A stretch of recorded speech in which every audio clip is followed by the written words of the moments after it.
My name is Lisa Berriger and I am a breast cancer survivor. January of 2021, I had a good screen. Everything was great. Did a self-exam in September and I found a lump. So I went back in for an additional mammogram, ultrasound, spot compressions, biopsy. Waited forever for the pathology report. October the 11th, I was sitting at my desk at work and I got the phone call. And she called and she said, hey, she said, I need you to come in and talk to me. We need to discuss the outcome of the pathology report. And I said, please don't do this to me. I've been a nervous wreck. You know, can you please just tell me? And she said, well, this is not going to be easy for you to hear, but you have breast cancer. So my world stopped in that moment. I mean, everything just completely just stood still. She kept talking, trying to explain things to me, but honestly, I didn't hear anything she said after that. All I could hear was, you have breast cancer. I just felt completely paralyzed, like I was just in complete shock. You know, all these things kept running through my mind. You know, why is this happening? You know, I had done the genetic testing, everything was negative. What kind of treatment am I looking at? Am I going to lose my breasts? Or am I going to have to do chemo, radiation? How many surgeries am I looking at? You know, is this survivable? I mean, I was scared to death. My oncologist sat me down and he was like, listen, this is what we're looking at. If you don't do treatment, you got a 50-50 shot at beating it. If you do treatment, that increases your odds to 96% survival rate. So I'm not a gambler, but those odds just were not good enough for me. So I talked it over with my family and decided that it was just best to go ahead and start the treatments.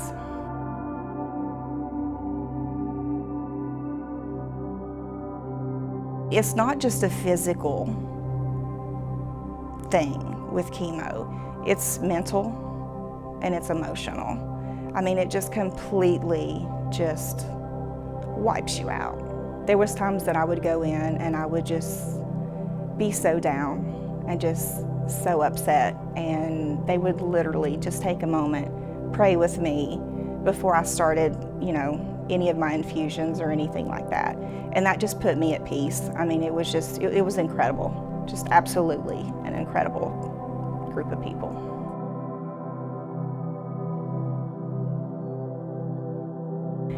I didn't realize how much my life was going to change.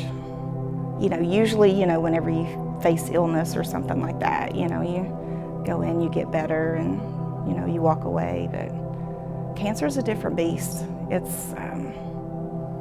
It changed everything. And there was nothing that anybody could tell me that could have prepared me for the experience. I lost a lot during that time. And everything, you know, was just extremely hard for me. But thankfully, you know, I was surrounded by a lot of amazing people. You know, they said a lot of prayers for me and, you know, lifted me up and was very encouraging and very caring, and that helped me a lot. It was hard for me to see them upset. You know, they would try to hide the tears and things like that, but it was very humbling.